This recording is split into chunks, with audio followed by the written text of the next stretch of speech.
பண பைத்தியம் தான் இன்றைக்கு இந்த இடத்திற்கு அந்த ஆடை கொண்டு வந்து நிறுத்தி இருக்கிறது. நீங்கள் பிரபாகரனை காட்டி கொடுத்தால் உங்களுக்கு பதவியும் பணமும் கிடைக்கும் என்றால் காட்டி கொடுக்க தயங்காத ஒரு மனிதன் சீமான். தமிழ்நாட்டில் தமிழ் சிறக்கட்டும், பாரதம் முழுவதும் சமஸ்கிருத ஆட்சி நிலவட்டும், பாரதம் முழுவதும் சமஸ்கிருதம் ஆட்சி நிலவட்டும் என்று எழுதிய பாரதியார், ஈழத் தமிழர்களே இப்போதாவது வாய் திறந்து பேச போகிறீர்களா இல்லையா? அவர் பெரியாரை இழிவுபடுத்தியதை விட, கலைஞரை இழிவுபடுத்தியதை விட ஈழத்தமிழர்களையும் பிரபாகரனையும் தான் கூடுதலாக இழிவுபடுத்தி இருக்கிறார். பின்னால் இருந்து பார்ப்பனர்கள் இயக்குகிறார்கள், வாய்மொழியாகவும் தாய்மொழியாகவும் தமிழே பேசுகிறார்கள். சீமான் சொல்றார், ஆனால் அவர் வீட்டில் அவர் மனைவி தமிழ் பேசாது. உன் வீட்டில் பாபான்னு தானே ஒன்று கூப்பிடுறாங்க, இல்லைன்னு சொல்லுங்க. அந்த 26 ஆண்டுகளில் ஈழத்திற்காக நீங்கள் செய்தது என்ன? 94 எனக்கு அறிமுகம். 2002 2003 வரைக்கும் 1.5 ஆண்டு காலம் பொடாவில் இருந்தேன். நீங்கள் பொடாவுக்கு வர வேண்டாம், பொடாவில் இருந்த என்னை பார்க்கவாவது வந்ததுண்டா? பிரபாகரன் வேற எதுவுமே உங்களுக்கு கேட்க தோன்றவில்லையா? சமையல்காரரை தவிர பிச்சை எடுத்து வாழ்கிற நீங்கள் எவ்வளவு பெரிய மாளிகையில் இருக்கிறீர்கள். இந்த பேட்டியை கொடுக்கிற போதே அந்த காட்சியை நீங்கள் கவனிக்க வேண்டும். நான் பிச்சை எடுத்து தான் வாழ்ந்துகிட்டு இருக்கேன்னு சொல்றது ஒரு மாளிகையில் உட்கார்ந்துட்டு. நீங்க சின்னம்மாவை போய் பார்த்தீங்களே, அப்ப வஉசி ஞாபகம் உங்களுக்கு வரவே இல்லையா? சின்னம்மா எங்க இருந்து வந்தாங்க? வெளிநாடு போயிட்டா வந்தாங்க. மணியரசன் வெறும் மணியரசன் இல்லை, சாவர்கர் மணியரசன் என்றால் இவர் செந்தமிழன் சீமான் இல்லை, ஈழ மக்களை காட்டி கொடுத்த சிங்களவன் சீமான்.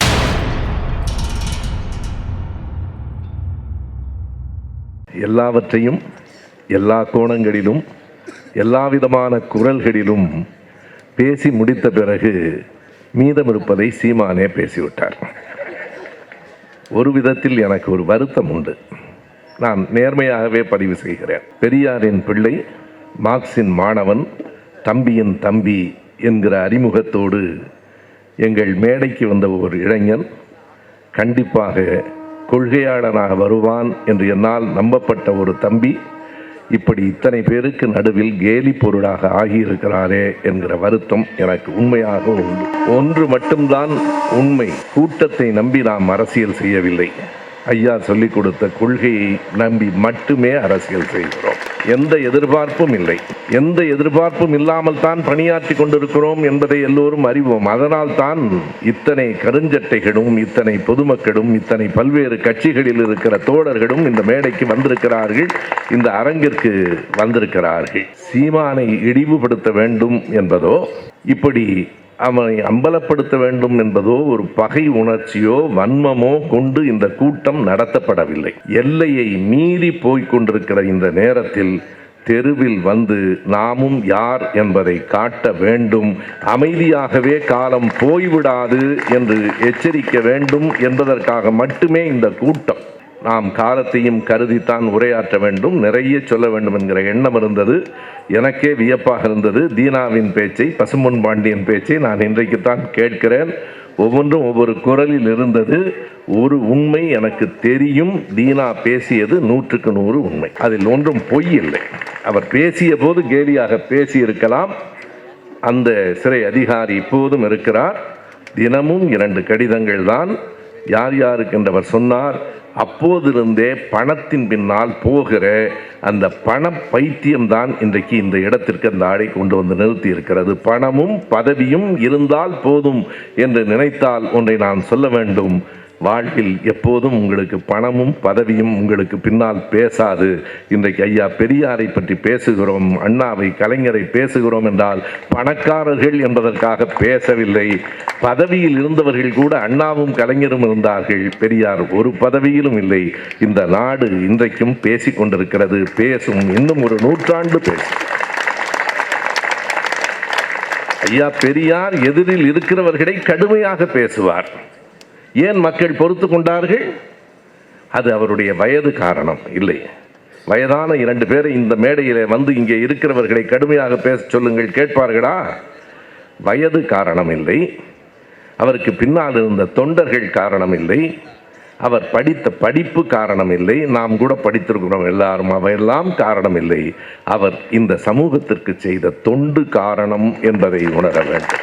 3 செய்திகளை இந்த மேடையில் நான் முன்வைக்க இருக்கிறேன். ஒன்று, சீமான் தானாக இயங்கவில்லை, இயக்கப்படுகிறார். இது ஒரு முதல் குற்றச்சாட்டல்ல, உண்மை.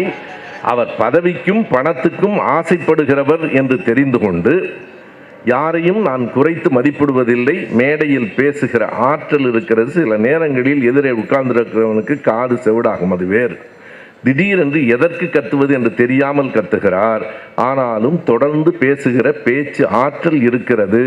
பதவி ஆசையும் பண ஆசையும், பதவி ஆசை என்றால் தன்னல வெறி என்றால் இனி ஒருவன் பிறந்துதான் வர வேண்டும்.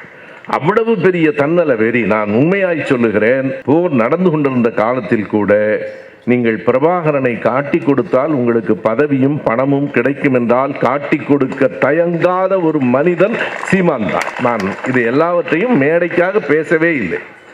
எனவே பணமும் பதவியும் ஆசை கொண்டவன் ஒரு மனிதன் என்பதை புரிந்து கொண்டு பின்னால் இருந்து இயக்குகிறவர்கள் யார், அதற்கான சான்றுகள் என்ன? இது ஒன்று.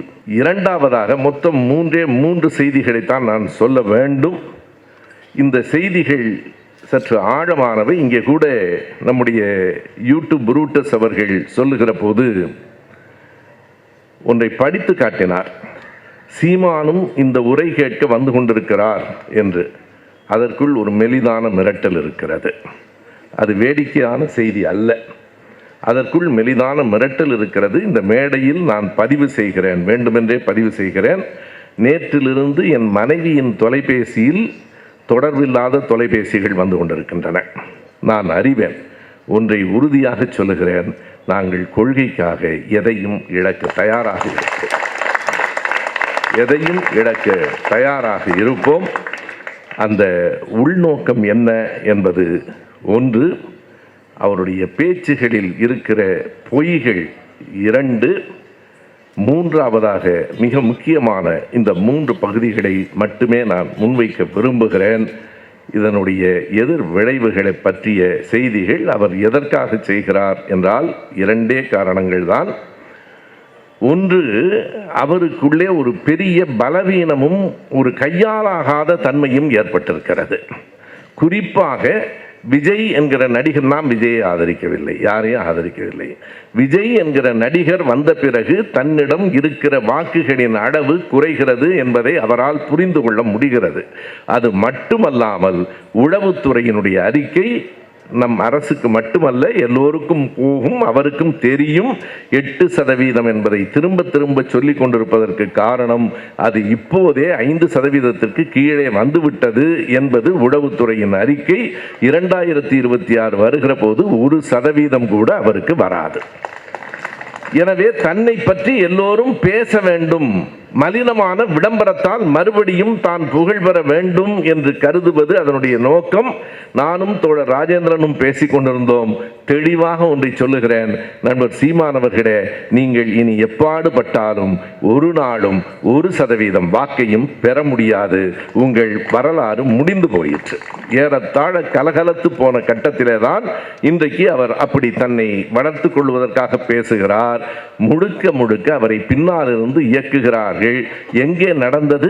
நான் மூன்றாவதாக நேற்றைக்கு நடந்த புத்தக கண்காட்சி பற்றி பேச வேண்டும். முதலாவது, இந்த கூட்டம் எங்கிருந்து தொடங்குகிறது என்றால், கடந்த 20ஆம் தேதி சென்னை வண்ணாரப்பேட்டையில் பெரும்பாட்டன் பாரதிக்கு விழா எடுக்கிறோம் என்று நாம் தமிழர் கட்சி எடுத்த விழாவில் அங்குதான் பெரியாரை பற்றி அத்தனை இழிவாக பேசினார்.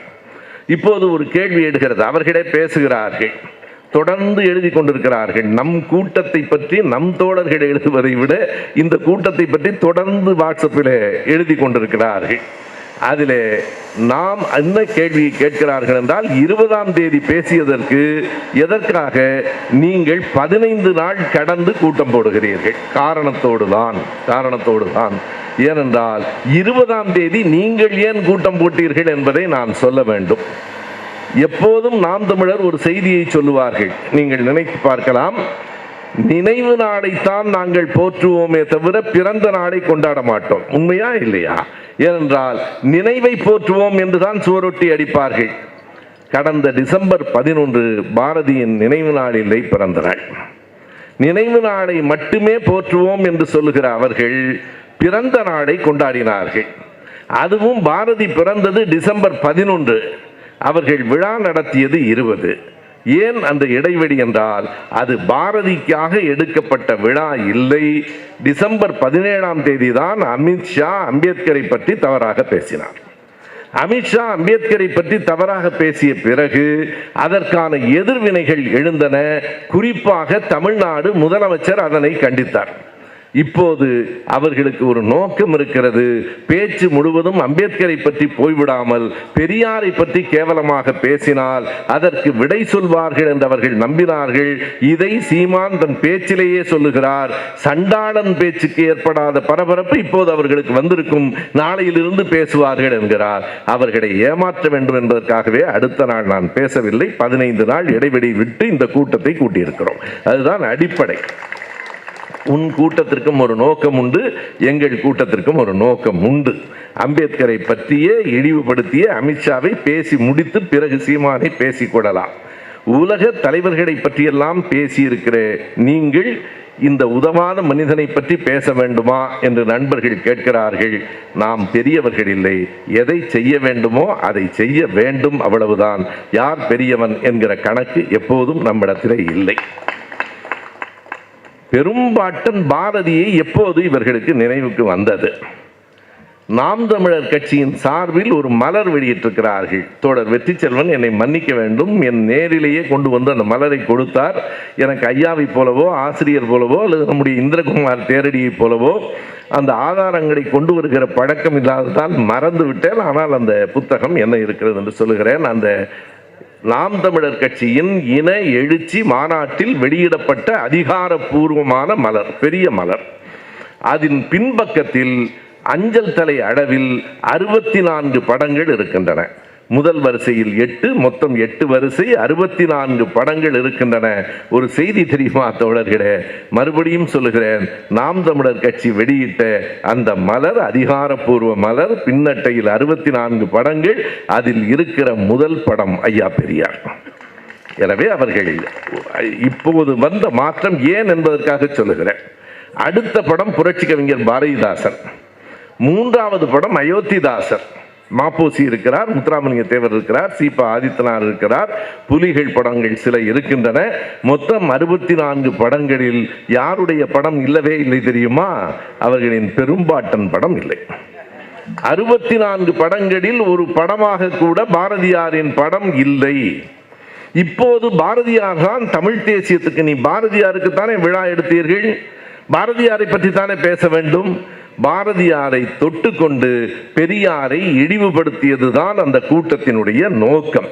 நான் கேட்கிறேன், பாரதியார் எப்படி தமிழ் தேசியத்துக்கு முன்னோடி ஆவார்? பாரதியின் கவிதைகளை நான் குறைத்து மதிப்பிடவில்லை. பாரதியின் மீது 1000 கருத்து வேறுபாடுகள் இருந்தாலும் அந்த கவிதையின் ஓட்டத்தில், அதில் இருக்கிற கற்பனை நயத்தில் நான் ஒரு நாளும் குறுக்கிடவில்லை. ஆனால் பாரதி எப்படி உங்களுக்கான தேசிய கவிஞன், தமிழ் தேசிய கவிஞர் ஆவார்? நான் 2 எடுத்துக்காட்டுகளை மட்டும் சொல்லுகிறேன். பாரதி அவர்கள் விளங்காமல் அல்லது படிக்காமல் சொல்லுகிறார்கள்.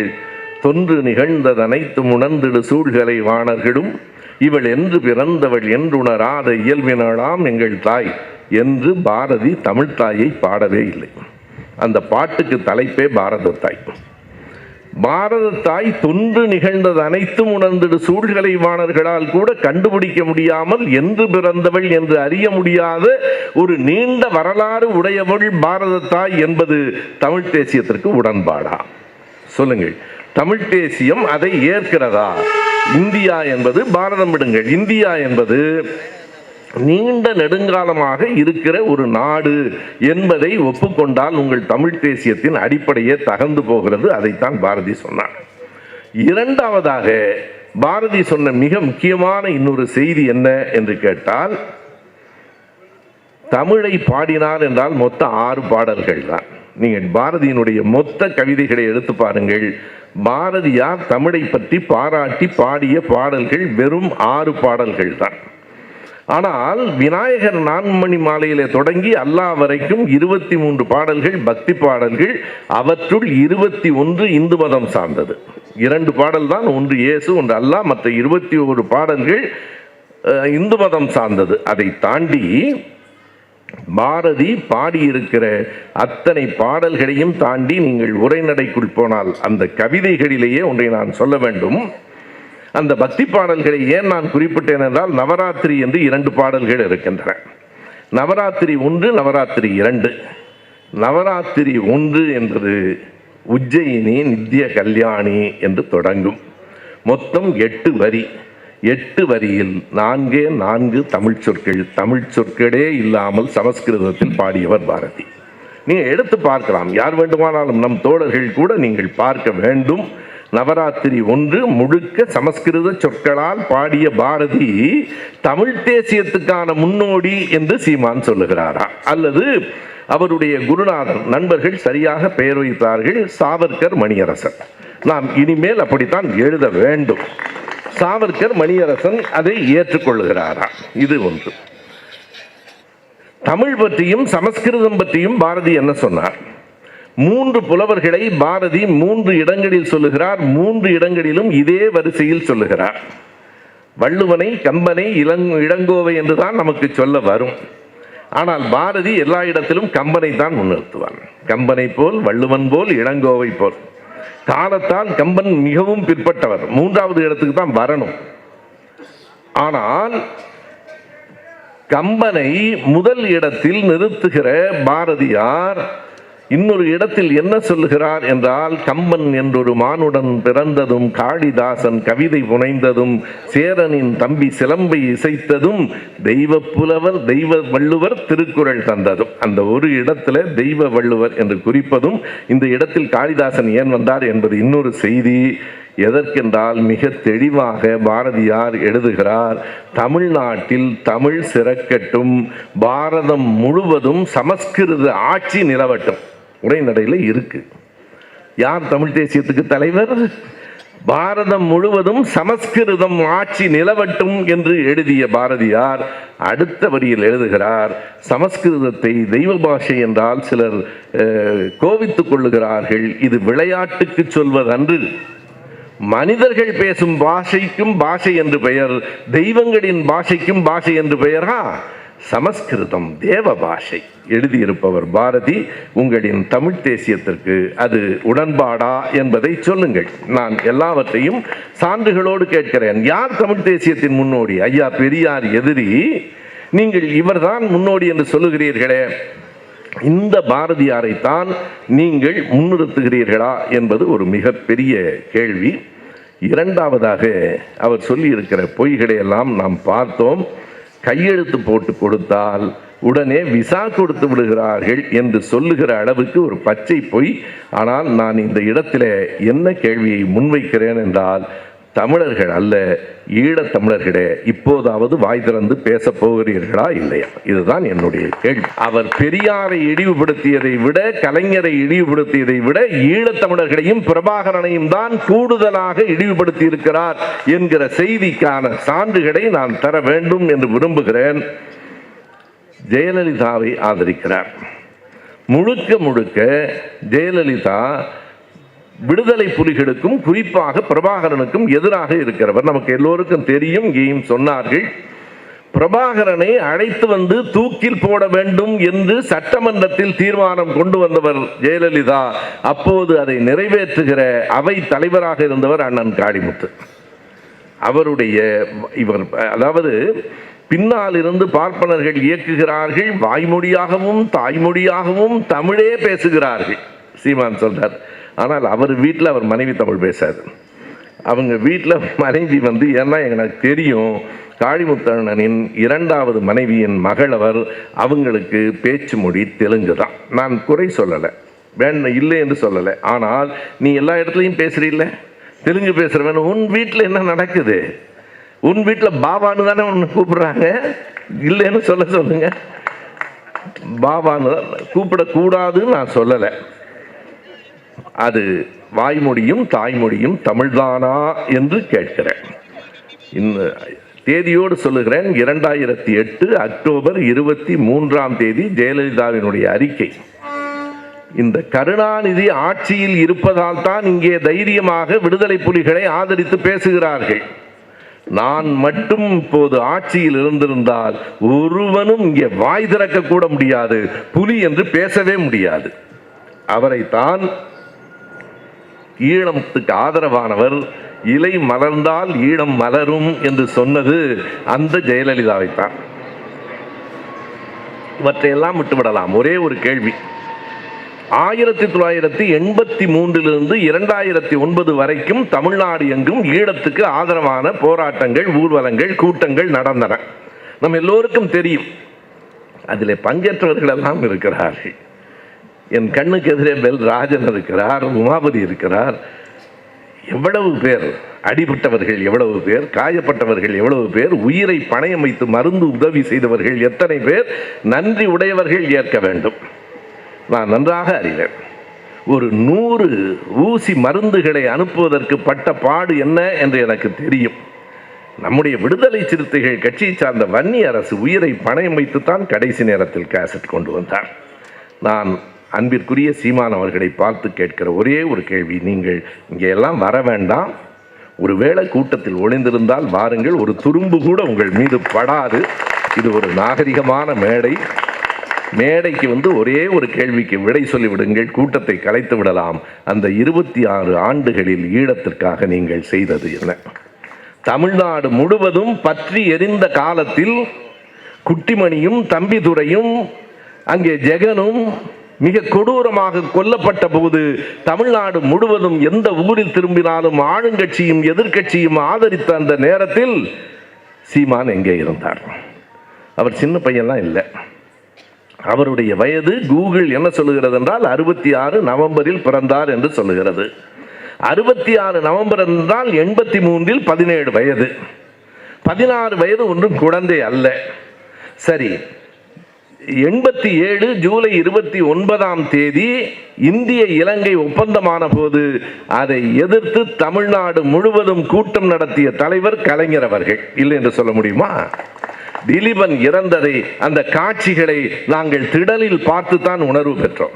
பெரியார் திடல் இல்லை என்றால், திமுக கழகம் இல்லை என்றால், நான் சொல்லுகிறேன் நண்பர்களே, பிற்காலத்திலே விடுதலை சிறுத்தைகள் இல்லை என்றால் தமிழ்நாடு முழுவதும் இந்த உணர்வு பரவி இருக்காது. அண்ணன் வைகோ அவர்களுக்கு நான் என்னுடைய சிறந்தாழ்ந்த வணக்கங்களை சொல்ல வேண்டும். பனி காலத்தில் கொட்டும் பணியில் அந்த ஒளிநாடாக்களை எடுத்துக்கொண்டு நாடாளுமன்ற உறுப்பினர்களின் ஒவ்வொரு வீட்டுக்கும் போனவர் வைகோ. சீமான் அவர்களே, என்ன செய்தீர்கள்? எங்காவது பேசி இருக்கிறீர்களா? 87 கையொப்பமிட்ட போது சென்னையில் தொடங்கி கன்னியாகுமரி வரைக்கும் பயணம் போனோம். உங்களோடு இருந்த, உங்களால் தயாரிக்கப்பட்ட பல நண்பர்கள், உங்களை தயாரித்த கவிஞர் அறிவுமதி, கவிஞர் பழனி பாரதி ஊர்தியின் மேலே உட்கார்ந்து கொண்டு சென்னையிலிருந்து கன்னியாகுமரி வரைக்கும் முழக்கமிட்டு வந்தார்களே, சீமான் என்கிற மனிதன் எங்கே இருந்தார்? ஏதாவது செய்திருக்கிறீர்களா? ஒரு வரி பேசி இருக்கிறீர்களா? ஆனையிரவு போர்க்களத்திற்கு முன்னால் மக்கள் கூட்டம் கூட்டமாக புலம்பெயர்ந்தார்களே, வைரமுத்து கூட கவிதை எழுதினார். எழுத்திலாவது நீங்கள் ஏதேனும் செய்திருக்கிறீர்களா? விடை கொடு எங்கள் நாடே, கடல் வாசல் தெடிக்கும் வீடே, பனைமரக்காடே, பறவைகள் கூடே, மறுமுறை ஒருமுறை பார்ப்போமா என்கிற அந்த துயரம் நினைத்து பாருங்கள். மறுமுறை ஒருமுறை பார்ப்போமா? நாம் வாழ்ந்த வீட்டை, வாழ்ந்த மண்ணை பார்க்க முடியுமா? ஃபாதர் கஸ்பர் வெரிதாஸ் வானொலியிலே எத்தனை உணர்வூட்டுகிற கடிதங்களை படித்தார். அந்த புலப்பெயர்வின் போது கூட்டம் கூட்டமாக பிள்ளைகளோடு, பொருட்களோடு, மாடுகளோடு பயணம் போகிற போது ஒரு வரி எனக்கு இப்போதும் நினைவிருக்கிறது. தூக்கிய போது பிணமாய், தூக்கிய போது பிள்ளையாய், கிடத்திய போது பிணமாய். அதுதானே சீமானின் குரல் கேட்டதுண்டா? 94வது ஆண்டு அமைதிப்படையினுடைய உதவி இயக்குனராக நான் அறிமுகமானேன். அவரை பார்த்தது அப்படித்தான். நண்பர் செல்வபாரதி வீட்டுக்கு அழைத்து வந்தார். எங்களோடு உதவி இயக்குனராக பணியாற்றுகிறார் பாரதி ராஜாவிடம் என்றார். ஈழம் பற்றி வாய் திறந்ததுண்டா? தடாவில் பொடாவில் சிறைக்கு போனதுண்டா? இன்னமும் நான் கேட்கிறேன். 94 எனக்கு அறிமுகம். 2002 2003 வரைக்கும் 1.5 ஆண்டு காலம் பொடாவில் இருந்தேன். நீங்கள் பொடாவுக்கு வர வேண்டாம், பொடாவில் இருந்த என்னை பார்க்கவாவது வந்ததுண்டா? ஒரு வரி பேசியதுண்டா? மனசாட்சி இருந்தால் சொல்லுங்கள். புதுக்கோட்டை பாவாணன் இன்றைக்கு நம்மை விட்டு விலகி இருக்கிறார், நம்மை விமர்சனம் செய்கிறார். அதை பற்றி எனக்கு கவலை இல்லை. ஆனால் எத்தனை மருந்து உதவிகளை செய்திருக்கிறார், எத்தனை எண்ணெய்களை, பெட்ரோலை கொண்டு போய் கடற்கரையிலே கொடுத்திருக்கிறார். நம் ஐயா நெடுமாறனை விடவா நீங்கள் அதிகமாக ஈழத்துக்கு வேலை செய்து விட்டீர்கள்? ஐயா நெடுமாறன் திராவிட இயக்கத்தை எதிர்க்கலாம். இன்றைக்கு காலங்கள் மாறி இருக்கின்றன. நெடுமாறன் அவர்கள் வீட்டுக்கு வருகிற போது தான் முதலமைச்சர் என்று கருதாமல் வாசலில் போய் நின்று வரவேற்று வழி அனுப்புகிற பெருந்தன்மை உடைய தலைவரை நாம் பெற்றிருக்கிறோம். அது அவர் வயதுக்கு கொடுக்கிற மதிப்பு. இன்றைக்கும் சொல்லுகிறேன், நான் நெடுமாறன் ஐயாவை விட்டு பிரிந்து வந்து விட்டேன். ஒரு நாளும் ஒரு சொல் கூட அவரை பற்றி தவறாக பேசியதில்லை. பிரபாகரன் அவரிடத்திலே பேசியதை, அவரிடத்திலே கருத்துகள் கேட்டதை நான் அறிவேன். எங்கே இருந்தார் சீமான்? எந்த இடத்தில் ஒளிந்து கொண்டிருந்தார்? எந்த திரைப்படத்திற்கு உதவி இயக்குநராக இருந்தார்? எப்போதாவது எங்காவது ஈழம் பற்றி ஒரு வார்த்தை நான் மறுபடியும் இந்த கூட்டத்தில் வெளிப்படையாக கேட்கிறேன். அந்த 23 ஆண்டுகளில் சீமானவர்களே, ஈழத்துக்காக நீங்கள் செய்த செயல் என்ன என்பதை சொல்லுங்கள். நாங்கள் கூட்டத்தை கலைத்து விடுகிறோம். எதுவும் செய்யாத நீங்கள் பிரபாகரனின் பிள்ளை என்று கூச்சமில்லாமல் சொல்லிக் கொள்ளுகிறீர்களே. பிரபாகரனை பற்றி பேசுகிற போதெல்லாம் என்றைக்காவது போர் பற்றி பேசியதுண்டா? ஈழ மக்களின் துயரம் பற்றி பேசியதுண்டா? அங்கே போனேன், ஆமக்கறி சாப்பிட்டேன். பிரபாகரன்ட்ட வேற எதுவுமே உங்களுக்கு கேட்க தோன்றவில்லையா? சமையல்காரரை தவிர. சமையல்காரர் கேட்டேன்னு சொல்றேன். எத்தனை வளமான வாழ்க்கை இன்றைக்கு! பிச்சை எடுத்து வாழ்கிறேன் என்று ஒருவர் சொல்லுவது அநாகரிகம் இல்லையா? பிச்சை எடுத்து வாழ்கிறவர்களுக்கு என்ன பெயர்? பிச்சை எடுத்து வாழ்கிற நீங்கள் எவ்வளவு பெரிய மாளிகையில் இருக்கிறீர்கள். இந்த பேட்டியை கொடுக்கிற போதே அந்த காட்சியை நீங்கள் கவனிக்க வேண்டும். நான் பிச்சை எடுத்து தான் வாழ்ந்துகிட்டு இருக்கேன்னு சொல்றது ஒரு மாளிகையில் உட்கார்ந்துட்டு, அது வாடகைக்கு தான். வாடகை விடவு நம்முடைய அதர்மம் மனோஜை கேட்டால் எல்லாம் சொல்லுவார். இங்கே இருக்கிற புரூட்டஸ், இந்திரகுமார், தேரடி, கரிகாலன் எல்லாம் நான் பயந்து தான் கூப்பிடல. நான் உண்மையா சொன்னா பசும்பொன் பாண்டியனுக்கே பயந்த நான். ஆனால் எழுச்சியான உண்மையான உரை அது. நீங்க கரிகாலனை கூப்பிட்டுருந்தா அந்த மேடை வேற மாதிரி ஆயிருக்கும். நான் கேட்கிறேன், எல்லோரும் தந்த அந்த படங்கள், அவர் சொல்றார 10 நிமிடம் தான் மொத்தமாய் பார்த்தது. ராஜகிரனால சிரிப்பு அடக்க முடியல பாருங்க. என்னடா அதுக்கு இவ்வளவு உலக அரசியெல்லாம் பேசுன மாதிரி. இன்னொரு வீடியோ இருக்கு, நானும் பிரவீனும் உட்கார்ந்து இவ்வளவையும் தொகுத்தோம், எடிட் பண்ணோம். அவர் சொல்றாருங்க, அதாவது ஒரு மனிதனுக்கு கொஞ்சமாவது கூச்சம் இருக்க வேண்டாமா? நானும் அண்ணனும் துப்பாக்கி சுட்டு பழகின போது இதை விட நீ அவரை இழிவுபடுத்த முடியுமான்னு கேட்கிறேன். அவருடைய போர் வீரம் என்ன, போர் திறன் என்ன? அவர் இவரும் ஒன்னா கோலி குண்டு விளையாடுற மாதிரி இந்த பேசுறோம். நாங்க 2 பேரும் ஒன்னா துப்பாக்கி சுட்டு பழகின போது சகாயம் என்ன தலைவரேன்னு தான் கூப்பிடுவார். அவர் பார்க்கவே இல்லைங்கிறார். இத்தனையும் உங்கள் காலத்தில் உங்கள் முகத்தை உரிக்கிற, உங்கள் சாயத்தை வெளுக்கிற உங்கள் குரல். நாங்க சொல்லலை, எல்லாமே நீங்க தான் பேசுற. நீங்கள் ரஜினிகாந்தை விமர்சனம் செய்யுங்கள். எப்படி விமர்சனம் செய்வது? வெற்றிடம் சுடுகாட்டில் இருக்கு, போய் படுத்துக்கன்னா ஒருத்தனை பார்த்து சொல்றது. எவ்வளவு வன்மம், எவ்வளவு வெறுப்பு இருந்தால் அப்படி பேச முடியும்?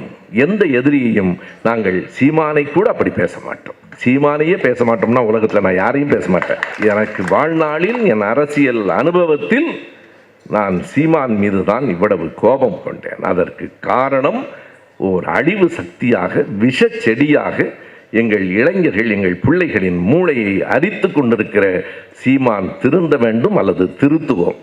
அவ்வளவுதான் அந்த கூட்டம். நீங்களாக திருந்த வேண்டும், விமர்சனம் செய்யுங்கள். நான் மறுபடியும் கேட்கிற கேள்வி இதுதான், 26 ஆண்டுகளில் என்ன செய்தீர்கள்? ஏன்னா அப்பதான் சின்ன பையன். நீ தான் சொல்றீங்களே, அஞ்சாப்பு படிக்கும்போது கொடி, ஐயோ சகிக்க முடியல அந்த கதையெல்லாம். அந்த கதையை எல்லாரும் விவரிச்சாச்சு. அஞ்சாப்பு படிக்கும்போது கொடி எடுத்துக்கிட்டு கம்யூனிஸ்ட் அப்படி போராட்டமே நடத்தலைங்கிறாங்க. கம்யூனிஸ்ட் கொடி எடுத்துக்கிட்டு அந்த கம்யூனிஸ்ட் கட்சிக்கு வேற ஒரு அவமானம் பாருங்க. எடுத்துக்கிட்டு சிவகங்கையில் இருக்கிற ஆட்சியர் கட்டிடத்துக்கு, அலுவலக கட்டிடத்துக்கு முன்னால ஆர்ப்பாட்டம் செஞ்சோங்கிறார். எப்போ? அஞ்சாப்பு படிக்கிற போது. அதை நம்ம புரூட்டஸ் தான் 5 வயசுல அஞ்சாப்பு படிக்கும்போது, அண்ணன் எப்படிறா 5 வயசுல அஞ்சாப்பு படிப்பாரு? அவங்க 2 பேரும் வந்து பேசுவாங்க. ஓ, அண்ணன் பெரிய அறிவாளி இல்லை, 5 வயசுலயே அஞ்சாப்பு போயிட்டாரு, போய் தொலையிட்டோம். 5வது வகுப்பு படிப்பது என்றால் 10 வயது. அவர் பிறந்தது 66. 10 வயது என்றால் 76. சிவகங்கை ஆட்சியர் அலுவலகத்துக்கு முன்னால் ஆர்ப்பாட்டம். ஆனால் அந்த அலுவலகம் 83 தான் வருது. நான் சிவகங்கை மாவட்டத்துக்காரன் தான். சிவகங்கை மாவட்டம் 83 பிரிக்கப்படுகிறது. ராமநாதபுரத்திலிருந்து 84 தான் கட்டிடம் வருகிறது. 84 வரப்போகிற கட்டிடத்துக்கு 76 கொடி பிடிச்சது நம்ம அண்ணன் தான். எவ்வளவு கொடுமை, எவ்வளவு பொய்கள், எவ்வளவு கூச்சமற்ற தன்மை. நீங்க எண்ணி பாருங்க. இதே எம்ஜிஆர் மார்க்கெட்டில் KK நகரில் எம்ஜிஆரினுடைய 100ஆண்டு விழா, செல்வநாதன் சரியா சொல்றாரு, நூற்றாண்டு விழா நடந்தது. அதில் இந்த சீமான் பேசினாருங்க. எம்ஜிஆரை பாராட்டி பேசுறாராம். எம்ஜிஆர் ஆட்சிக்கு வந்த உடனே செய்த முதல் காரியம் என்ன தெரியுமா? ஐயா பெரியாரை சக்கர நாற்காலியில் வைத்து அடைத்து கொண்டு வந்தார். எம்ஜிஆர் ஆட்சிக்கு வந்தது 77, பெரியார் இறந்தது 73. 73ல் இறந்தவரை 77ல் எப்படி நீ வண்டி வச்சு கொண்டு வந்திருப்ப? சின்ன பிள்ளைக்கு கூட புரிகிறேன். நான் மறுபடியும் சொல்லுகிறேன், சீமான் இப்படி கேலி பொருள் ஆகிவிட்டீர்களே என்கிற வருத்தம் எனக்கு இருக்கிறது. நியாயமாய் பேசுங்கள். நீங்கள் நின்று தனித்து நின்று எல்லாவற்றிலும் தம்பியை பற்றி பேசின அந்த கவனமாய் கேளுங்கள். நேற்றைய நேர்காணலை நான் கேட்டேன். திமுகவை தவிர எல்லாவற்றோடும் உண்டுகிறார். நேற்றைக்கு பேசுகிற போது சொல்லுகிறார் பெருந்தமிழர் EPS. எதுக்கு? முருகனுக்கு அவர் தைப்பூசத்துக்கு விடுமுறை விடுறேன்னு சொன்னாராம். யாருக்கு? அந்த முறுக்கு. இந்த அரசேந்திரன் அருளியாரெல்லாம் இருந்தால் இனி சொல்லாச்சியே விட்டுருவாங்க. ஒரு சின்ன சொல், வேர் சொல் சிறியதாக இருக்கும், அதிலிருந்து தான் சொல் நீடும். முறுக்குலேருந்து முருகு வராது. முறுக்கோட அது வல்லினம், இது இடையினம். என்ன இழவு பண்ணி சொல்றதுன்னு தெரியல எனக்கு. தமிழ் வேற படிச்சுட்டேன். இடையினம் வல்லினம் தெரியாத ஒரு ஆள் ஒரு பெரிய முதலமைச்சரா வரணும்னு வேற. நண்பர்களே, அவர் படிக்கவே இல்லையான்னா எனக்கு தெரியாது. அவர் சொல்றார் நான் படிக்கிறேன், 2 மணிக்கு எழுந்து 4 மணி வரைக்கும் படிப்பேங்கிறார். ஒரு நாள் ஒருவேளை அதனால தான் புத்தி பேதலிச்சிருச்சா தெரியல. தூங்க வேண்டிய நேரத்தில் தூங்குங்கள், படிக்க வேண்டிய நேரத்தில் படிங்க. 2 மணிக்கு எழுந்து படித்தா இப்படி தான் போய் சேரும். அது 2 மணிலேருந்து 4 மணி படிக்கிற நேரமா அது? எப்பாவது படிச்சுட்டு போறாரு. ஆனால் வல்லினம் இல்லைனமாவது படிக்கணும். முறுக்குல இருந்தெல்லாம் முருகு வராது. அந்த முருகனுக்கு தைப்பூசத்துக்கு விடுமுறை விடுவதாக சொன்னதால் பெருந்தமிழர் EPS, பெருந்தலைவர் EPS, விஜய் தம்பி, திருமாவளவன் அண்ணன், எல்லோருக்கும் ஒரு அவமானம் வருது பாருங்க. திருமாவளவன் அண்ணன், என் ரத்தம் யாரு? நம்ம வேல்முருகன். ஏன் நம்ம வேல்முருகன் ரத்தமாகறாருன்னா, அவர் ஒரு 10 நாளா திமுக திட்டிட்டு இருக்காரு. உடனே இவருக்கு ரத்தம் ஆயிடுவாரு. இன்னும் 2 பேர் இருக்காங்க, பேரே சொல்ல மாட்டாரு. ஐயா தான். ஐயா ஐயா ஐயான்னா யாருன்னு என் மனைவி, என்ன ஐயா ஐயா? ஐயான்னா அது தைலாபுரத்தில் இருக்காரு. அவரை பற்றி அதிகம் பேசினா அடிச்சு போட்டுருவாங்கன்னு தெரியும். எனவே அவர் ஐயா. அதாவது செந்தில் பாலாஜி தியாகி என்றால் வஉசியார்னு கேட்குறாரு. நல்லது, நீங்கள் சின்னம்மாவை போய் பார்த்தீங்களே, அப்போ வஉசி ஞாபகம் உங்களுக்கு வரவே இல்லையா? சின்னம்மா எங்கேருந்து வந்தாங்க? வெளிநாடு போயிட்டா வந்தாங்க. சின்னம்மா பக்கத்தில் பார்க்கிற போது உங்களுக்கு வஉசி நினைவு வரவே இல்லையே தம்பி. எனவே உங்களுக்கு தேவைப்பட்டால் வஉசி வருவார். ரொம்ப அழகா இந்திரகுமார் தேரடி, எனக்கு உண்மையிலேயே வருத்தம் தான், அவர் மன்னிச்சுக்கணும். அவ்வளவு தகவல்கள் எடுத்துட்டு வந்தார். நாம் நேரம் கருதி நிறுத்திட்டோம். வஉசியினுடைய பேச்சு, அதை இப்போதான் நான் என்னுடைய 1 நிமிட செய்தியில் ஒரு வாரத்துக்கு முன்னாடி சொன்னேன். இனி இந்த நாடு நாயுடுவையும் நாயக்கரையும் தான் நம்பி இருக்கிறதுன்னார் வஉசி சேலத்தில். அவர் நாயுடு என்று சொன்னது வரதராஜன் நாயுடுவை, நாயக்கர் என்று சொன்னது ஐயாவை. அந்த காலத்தினுடைய அந்த மரபு. வஉசி பாதை நல்ல பாதையா? அதுக்கு வர்றேன் கடைசியா. எனவே இந்த காலகட்டத்தில் இன்னொரு கேள்வியை கேட்டு விடுகிறேன். நீங்கள் 5 வயசுலேயே இல்லாத கட்டிடத்துக்கு முன்னால் போய் ஆர்ப்பாட்டம் செய்த நீங்கள் ஏன் 43 வயது வரையில் ஈழத்துக்காக ஒரு கூட்டத்தில் கூட பேசவில்லை? அவ்வளோதாங்க கேள்வி. இதுக்கு பதில் சொல்லிடுறேன். 2009 என்பது அவருக்கு 43 வயது. 43 வயது வரைக்கும் ஈழத்துக்காக எதுவும் பேசாமல் பிரபாகரனை பார்த்து விட்டு வந்து அவர் ஒரு ஹோட்டல் நடத்துகிற முதலாளி மாதிரி திரும்ப திரும்ப பேசிக்கொண்டே இருந்து எனக்கும் அவருக்கும் சாப்பாட்டில் பந்தயம். இதெல்லாம் அவர் இழிவுபடுத்துவதில்லை. ஒரு போர்க்கிடத்தில் நின்ற மாவீரனை நாங்கள் சொல்லுகிறோம், இனி சொல்லுவோம், மணியரசன் வெறும் மணியரசன் இல்லை, சாவர்கர் மணியரசன் என்றால் இவர் செந்தமிழன் சீமான் இல்லை, ஈழ மக்களை காட்டிக் கொடுத்த சிங்களவன் சீமான் என்று எழுதுங்கள். இனி அப்படியே எழுதுங்கள் எல்லோரும். ஈழ மக்களை, விடுதலை புலிகளை காட்டிக் கொடுக்கிற சிங்களவன் சீமான். மன்னித்துக் கொள்ள வேண்டியவர்கள் சிங்களவர்கள் தான், சீமான அல்ல. அவர்கள்ட்ட வேற நல்ல குணம் இருக்கலாம், எனக்கு தெரியாது. இந்த ஆடை கொண்டு வந்து எங்களோட சேர்க்கிறீங்களேன்னு கோவித்துக் கொண்டால் மன்னித்துக் கொள்ளுங்கள். இனி சிங்களவன் சீமான் தான், சாவர்கர் மணியரசன் தான். நம்முடைய அனைத்து சமூக வலைத்தளங்களிலும் இந்த சொல் பரவட்டும். இன்னொரு கேள்வி இருக்கிறது. 26 ஆண்டுகளில் ஈழத்துக்காக நீங்கள் செய்தது என்ன? பொழுது விடிந்தால் தமிழ் தேசியம் என்று பேசிக் கொண்டிருக்கிறீர்களே, நீங்கள் சொல்லுகிற தமிழ் தேசியம் இறையாண்மை கொண்ட தமிழ் தேசம் என்றால் தனித்தமிழ்நாடா? பெரியார் கோடேன்னு சொல்றிய 94 வயசுல தனித்தமிழ்நாடு என் நோக்கம் என்று நீ என்ன வேணாலும் பண்ணிக்கடா நீ எழுதின மாவீரண்டா எங்க ஐயா. நீங்க ஏன் தனித்தமிழ்நாடு கேட்கல? நாங்க எங்க கொள்கையை சொல்லவே இல்லையே. தன்னுரிமையா, தனிநாடா, தன்னுரிமையா, மாநில சுயாட்சியா, இந்த மூணுக்கும் வித்தியாசம் தெரியுமா? ஏன்னா நான் இதெல்லாம் கேட்கறது ஒன்றும் குறைச்சி மதிப்பிட்டு கேட்கல. பாவம் தெரியாத ஆளை வச்சு நம்ம கேள்வி கேட்கக்கூடாது, வேற வழி இல்லாமல் கேட்குறேன். இல்லை நீங்கள் சாவர்கத்தையாவது கேட்டுவாங்க. தனிநாடா சொல்லுங்களேன். ஒரு படத்தில் சொல்லுவான்ல, நீ தான் தைரியமானவனாச்சே சொல்லு, பரம்பரைக்கே உனக்கு பயம் கிடையாதுல்ல, சொல்லு தனிநாடு கேட்குறேன்னு சொல்லு. சொல்லு. வருண் காத்துக்கிட்டு இருக்காரு, ஐபிஎஸ். அவர் ரொம்ப நாள் காத்துக்கிட்டு இருக்காரு. சொல்லு தனிநாடு தான் கேட்குறேன்னு சொல்லு. உங்க சாவர்கரையும் சொல்ல சொல்லு. எனவே சிங்களவன் சீமானுக்கு நான் வைக்கிற கேள்விகள் 2 தான். 26 ஆண்டுகள் தமிழ்நாட்டில் ஈழத்துக்கு ஆதரவாக பற்றி எரிந்த நேரத்தில் எந்த போராட்டத்திலாவது நீங்கள் கலந்து கொண்டிருக்கிறீர்களா? 1, நீங்கள் கோருகிற தமிழ் தேசியம் தனிநாடா, தன்னுரிமையா, மாநில சுயாட்சியா? இல்லைங்க, மாநில சுயாட்சி தான் கேட்குறேன். வந்துரு, இந்த மேடைக்கு வந்துருங்க. என்னத்துக்கு அப்புறம் தனியா தமிழ் தேசியம்?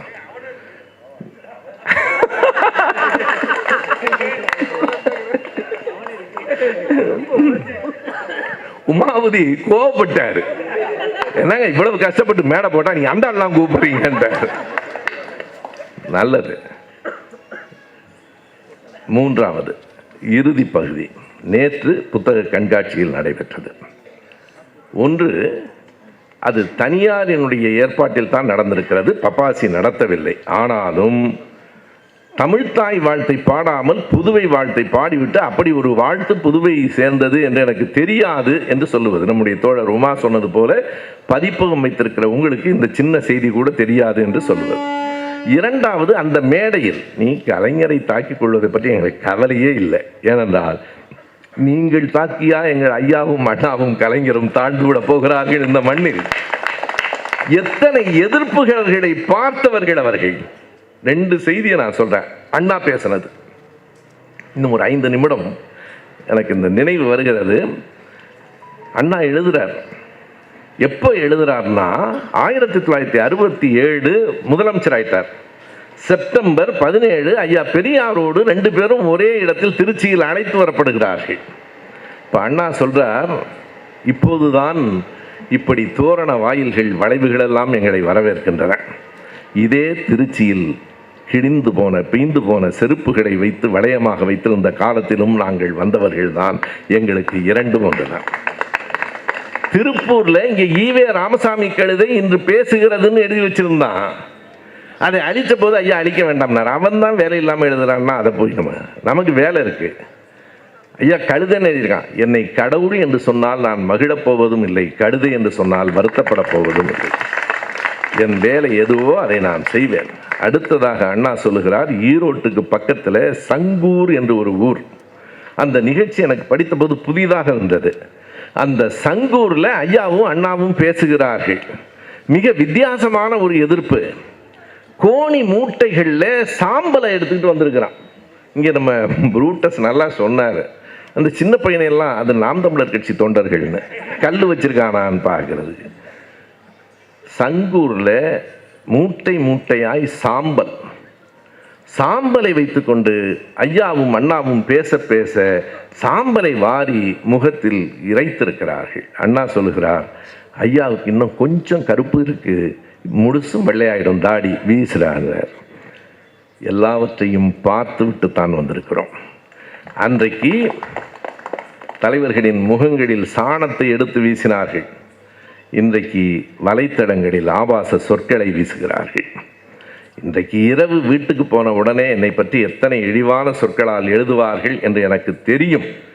நீ லட்சம் சொற்களால் இழிவாய் எழுதினாலும் நான் என் வாழ்வினால் தூய்மையாய் என்றும் நிற்பேன்.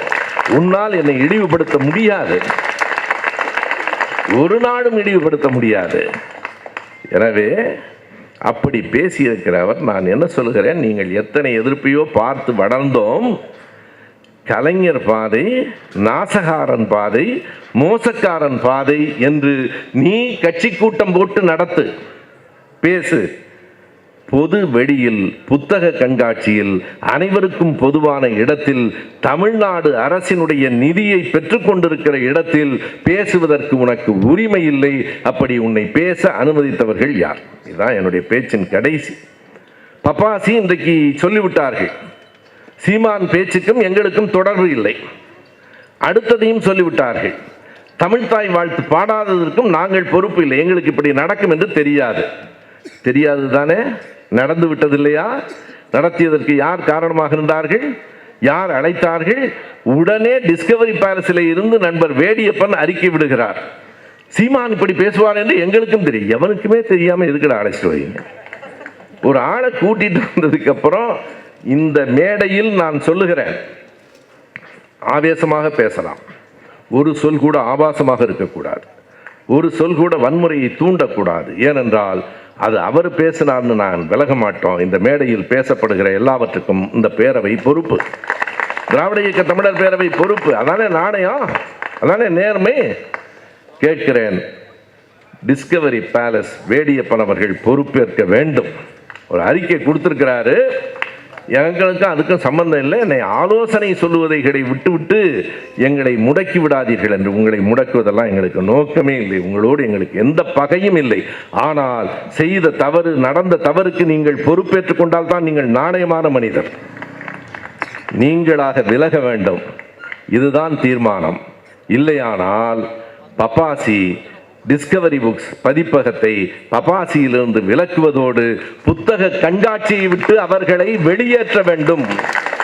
இந்த உரத்த கையொலி, இந்த தீர்மானத்துக்கான ஆதரவு இங்கே கூடியிருக்கிற 1000 கைகள் ஒலிப்பதன் மூலம் இது பப்பாசிக்கு மட்டுமல்ல, இதனுடைய தீர்வு தமிழ்நாடு அரசுக்கும் அனுப்பப்படும்.